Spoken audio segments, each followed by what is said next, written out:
आज की इस केस स्टडी में सीधा मुद्दे पर आते हैं। आज हम जिस सोर्स मटेरियल का विश्लेषण कर रहे हैं वो है रायपुर छत्तीसगढ़ की एक ऐसी घटना जो शुरू तो बहुत नॉर्मल तरीके से होती है, लेकिन धीरे धीरे रोंगटे खड़े कर देती है। आशु नाम के एक लड़के के साथ जो कुछ भी हुआ उसे हम स्टेप बाय स्टेप डिकोड करेंगे। कैसे एक छोटी सी गलती ने अलौकिक घटनाओं की एक पूरी चेन शुरू कर दी, आइए इसे गहराई से समझते हैं। अपना ध्यान रखना सुनने में कितना केयरिंग और साधारण सा लगता है ना? लेकिन हमारे सोर्स मटेरियल के हिसाब से यही वो एक वाक्य है जिसने आशु की जिंदगी में खौफनाक घटनाओं की नींव रखी। एक अनजान रहस्यमयी बूढ़े आदमी के मुंह से निकले ये शब्द कोई विदाई नहीं थे, बल्कि एक साफ चेतावनी थे। सच कहूं तो कभी-कभी सबसे आम बातें ही सबसे ज्यादा डरावनी बन जाती हैं। तो चलिए कहानी की शुरुआत से शुरू करते हैं। Section 1, the new cricket ground. अब देखिए, आशु का रूटीन एकदम सीधा साधा था। उसने हाल ही में आर्ट से ग्रेजुएशन पूरी की थी। शाम 5 बजे तक वो कपड़े की एक दुकान पे काम करता था और सबसे बड़ी बात, उसे गली क्रिकेट का जबरदस्त जुनून था। लेकिन हुआ ये कि एक दिन खेलते खेलते गेंद से एक कार का शीशा टूट गया। बस यही वो टर्निंग पॉइंट था। किसी भी बवाल से बचने के लिए आशु और उसके ग्रुप को शहर के बाहर एक खाली सुनसान प्लॉट ढूंढना पड़ा। बिल्कुल लॉजिकल सी बात है, हर गली क्रिकेट खेलने वाले ने कभी ना कभी ऐसा किया ही होगा। Section 2, the graveyard encounter. तो हुआ यूं कि उस दिन नए मैदान पर खेलते हुए आशु ने एक लंबा छक्का जड़ दिया। गेंद सीधे घनी झाड़ियों में जा गिरी। अब फील्डर ने तो गेंद लाने से साफ मना कर दिया। नियम के मुताबिक जिसने शॉट मारा है वही गेंद लाएगा। आशु एक छोटी सी दीवार फांदकर उन झाड़ियों में गया और वहां उसका सामना हुआ एक 80 साल के बूढ़े आदमी से। सफेद दाढ़ी, बिल्कुल शांत, एक पत्थर पर बैठा हुआ। आशु ने जब उससे गेंद उठाने को कहा तो उसने कोई जवाब नहीं दिया। वो बस आशु को घूरता रहा और फिर अचानक वही अजीब सी चेतावनी दे डाली जिसके बारे में हमने भी बात की। खेल खत्म होने के बाद जब दोस्तों ने बताया कि वो कोई आम खाली प्लॉट नहीं बल्कि एक पुराना वीरान कब्रिस्तान था, तो किसी के भी पसीने छूट जाते। लेकिन सोचने वाली बात है, आशु ने इस बात को बिल्कुल सीरियसली नहीं लिया। क्यों? क्योंकि अक्सर माना जाता है कि भूत प्रेत तो रात में निकलते हैं और ये तो चिलचिलाती धूप दिन के उजाले की बात थी। ये एक बहुत ही कॉमन साइकोलॉजिकल रिएक्शन है। Section 3, symptoms of possession begin. लगभग 8 से 10 दिन तक सब कुछ एकदम नॉर्मल रहा, लेकिन फिर अचानक चीजें डरावनी होने लगीं। एक रात करीब 10 बजे आशु ने उसी बूढ़े आदमी को अपने घर के ठीक बाहर नाली के पास बैठे देखा। उसी रात रूम का एसी और पंखा फुल स्पीड पे चलने के बावजूद आशु पसीने से तरबतर हो गया। और हद तो तब हो गई जब अगली सुबह उसकी आंख खुली। वो अपने बिस्तर पर नहीं बल्कि बाहर गली में था और उसे बिल्कुल याद नहीं था कि वो वहां पहुंचा कैसे। और ये तो सिर्फ शुरुआत थी। हालात दिन ब दिन बिगड़ते जा रहे थे। उसी कब्रिस्तान वाले मैदान पर खेलते समय आशु 3 बार बेहोश हो गया। जब भी बेहोश होता तो कुछ अजीब सा बुड़बुड़ाता जो किसी के पल्ले नहीं पड़ता।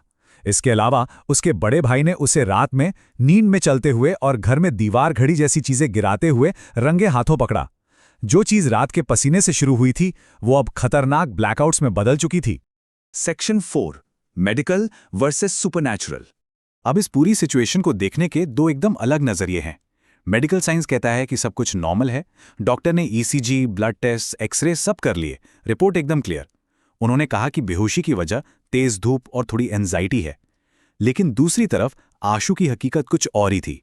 उस बूढ़े आदमी का बार बार दिखना और फिर अचानक गायब हो जाना और ऐसी खतरनाक स्लीप वॉकिंग जिसे मेडिकल साइंस की एंजाइटी थ्योरी पूरी तरीके से जस्टिफाई नहीं कर पा रही थी। Section 5, waking in the graveyard.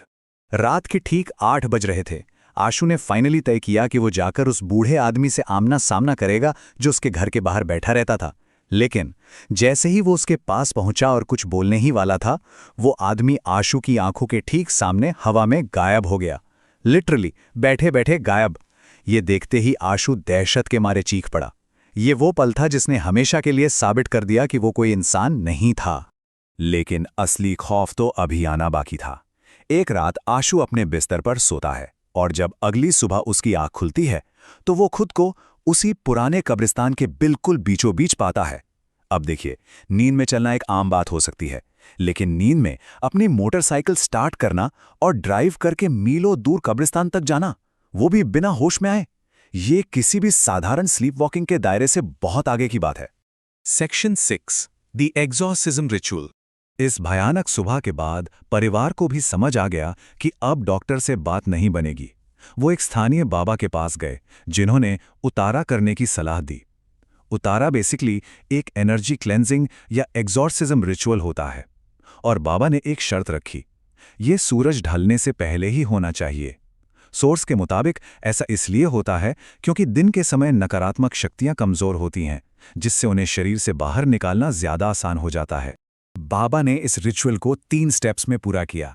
सबसे पहले अंधेरा होने से पहले उतारा किया गया। फिर एक अनुष्ठानिक चिमटे का इस्तेमाल करके उस शक्ति को शरीर से बाहर खींचा गया।